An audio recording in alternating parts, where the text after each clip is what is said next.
Hey everybody, it's Wednesday morning. We're in the car, hands free.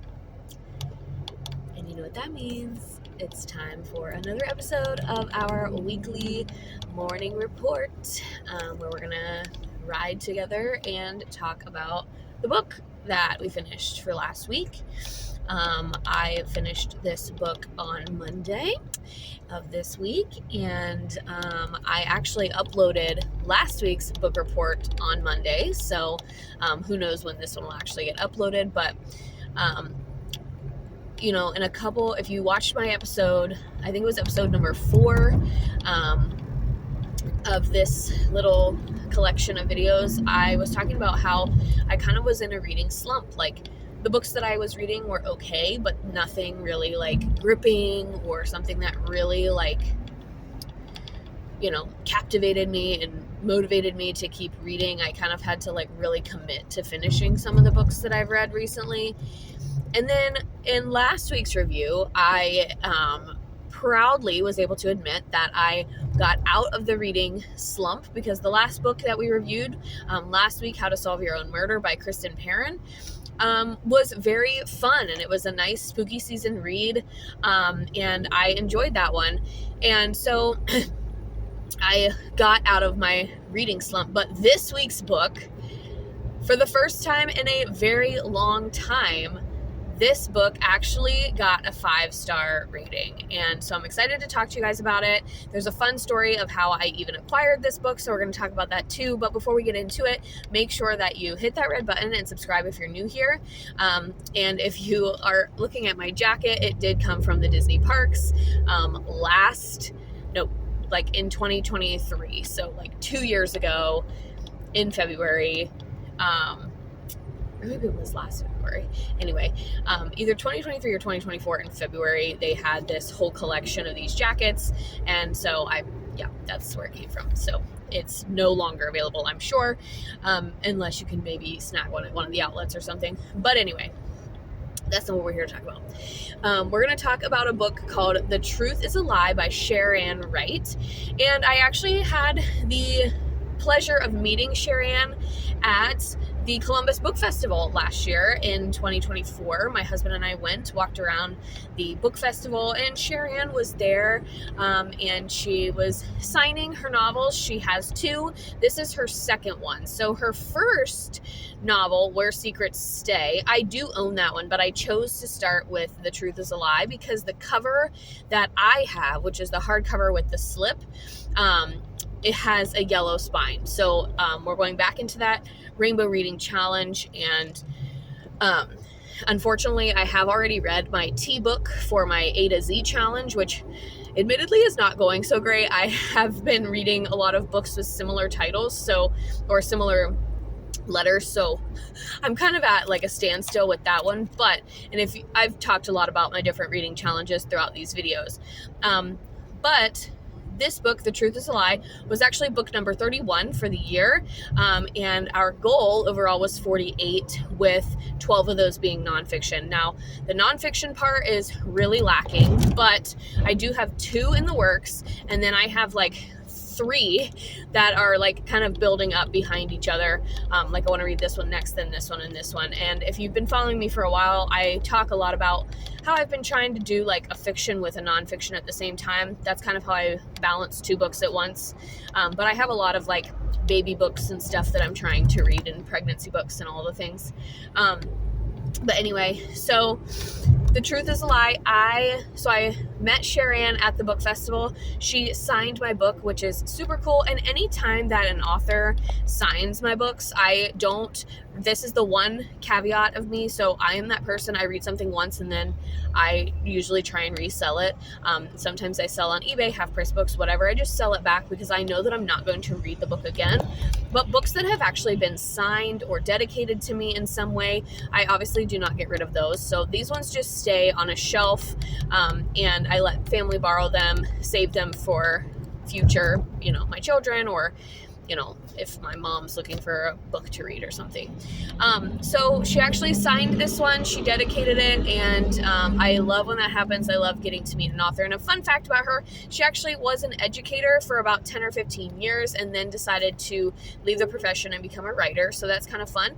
And this character, the female lead character in this book, her name is Abby, and she actually is an intervention specialist for students with severe behavioral difficulties. So that was like a fun little relation for me, because while I do not work with students with severe behavioral difficulties, I am an intervention specialist for students with different and multiple learning needs. So that was kind of fun to have that representation in a character, because that's the first time I've ever read a book where the character was an intervention specialist. So that was kind of fun. So right away, perks for that. And you find that out in the beginning of the book too. It's not like a gradual. So she works in a school. The male lead character also works in a school, and there's some romance there. Closed door, spice level here, but there is a little bit of spice in this. I would say a 1 to a 1.5, depending on your preference. There is a little bit of there's a little mention of a kink, and do with that what you will. But again, very subtle, closed door, and the encounters between the two characters are more just talked about after the fact. You don't actually see anything. Now, Abby does at one point experience a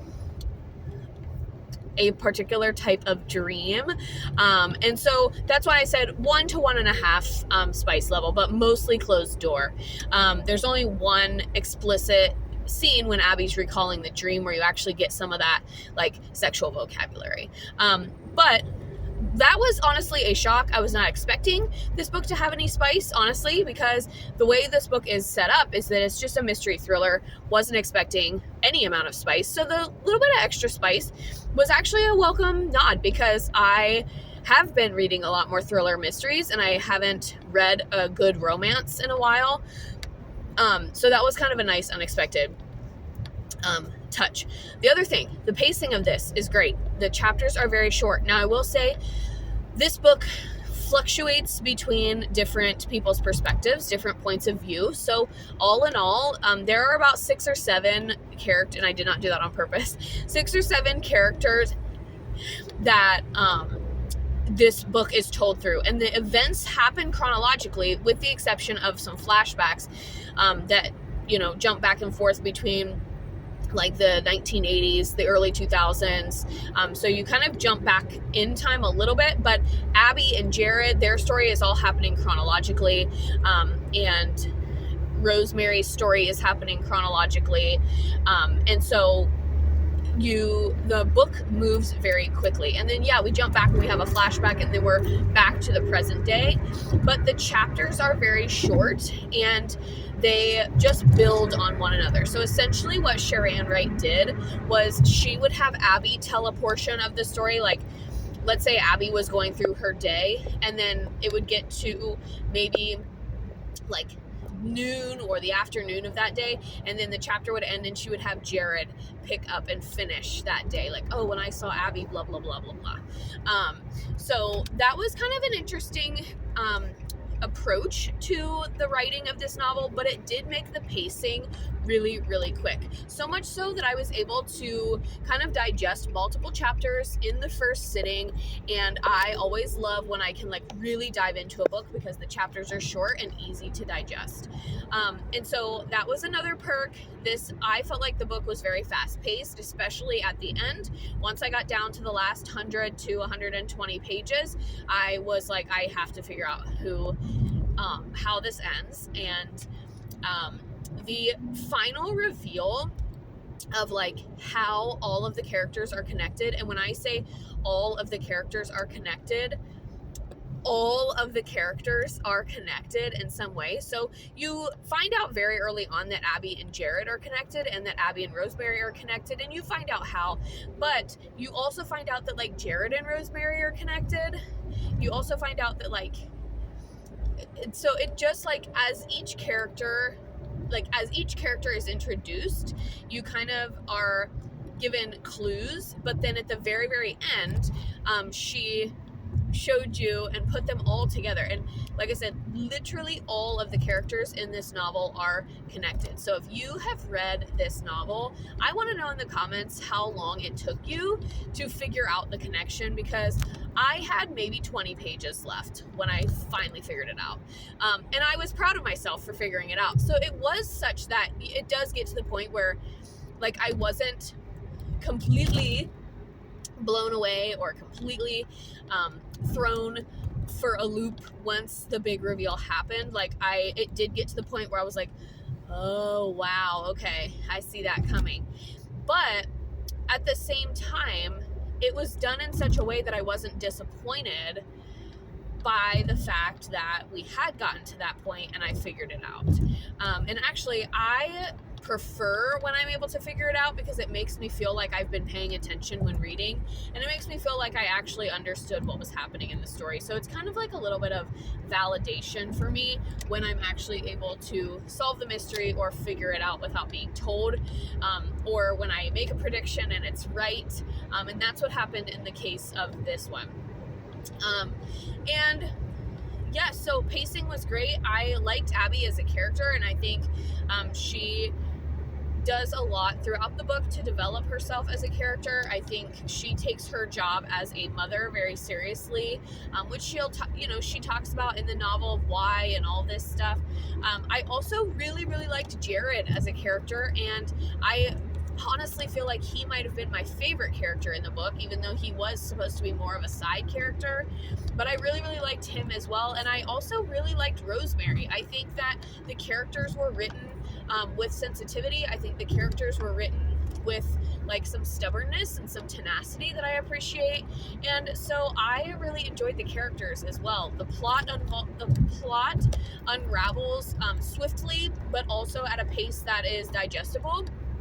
And like I said, the reveal, when it finally does come, is very validating.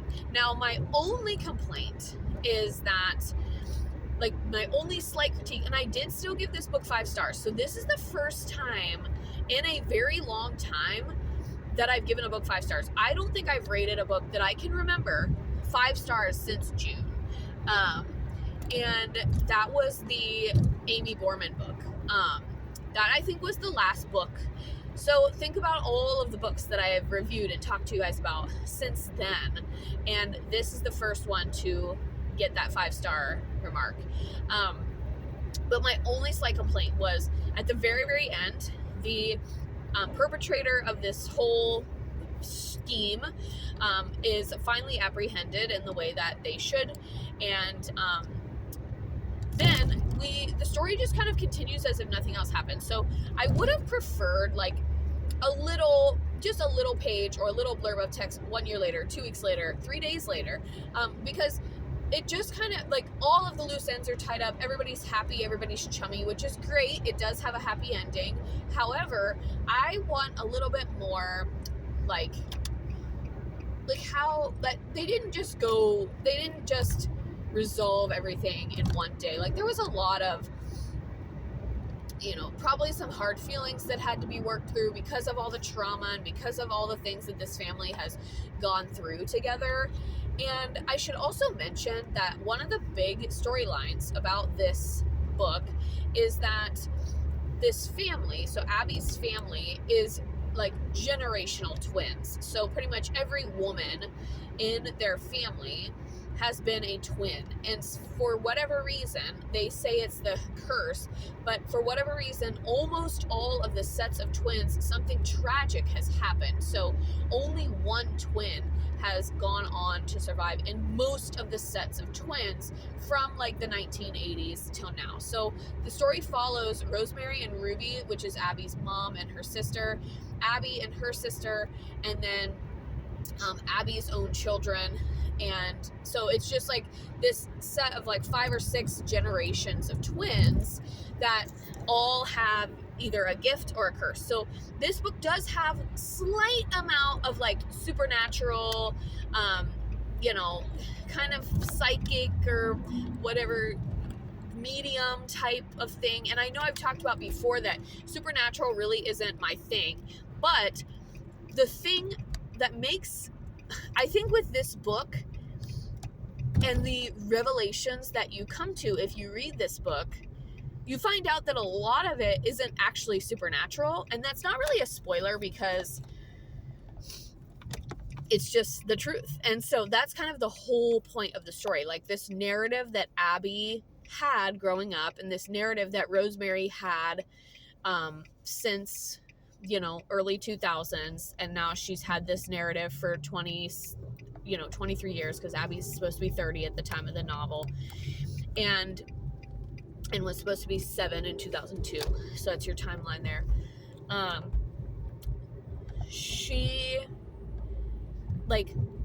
That's literally why the novel is called The Truth Is a Lie. Like, this narrative that they have lived through all this time, they realized there was something working in the background against them. And so you find out that it actually isn't supernatural, even though the way that some of the chapters are written, it does kind of give like a haunting, like, you feel like she's being haunted, you feel like she's being kind of stalked low-key, but none of it is actually supernatural. Now, whether you get into whether or not the women have a gift, that's, whatever.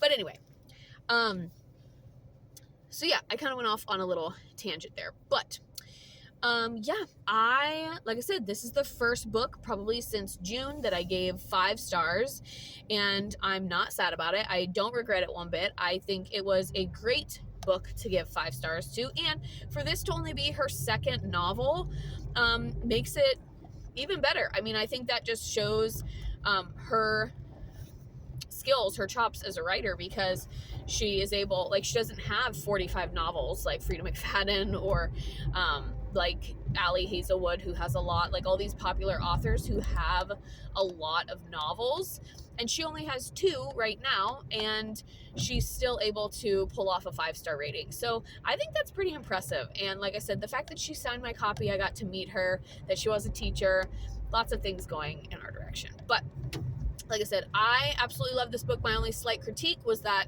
I feel that a little bit of a segue into the very last chapter, even to call it an epilogue, put a little thing in there about how much time had passed between one event and another, because literally it's like, oh, okay, they figure out what's been going on, the big reveal, and then literally next page, oh, everything was hunky-dory. Like, I know logically that some time had passed, so just a little, like, filling in that plot hole, I think would have been just an extra little something to clear anything up.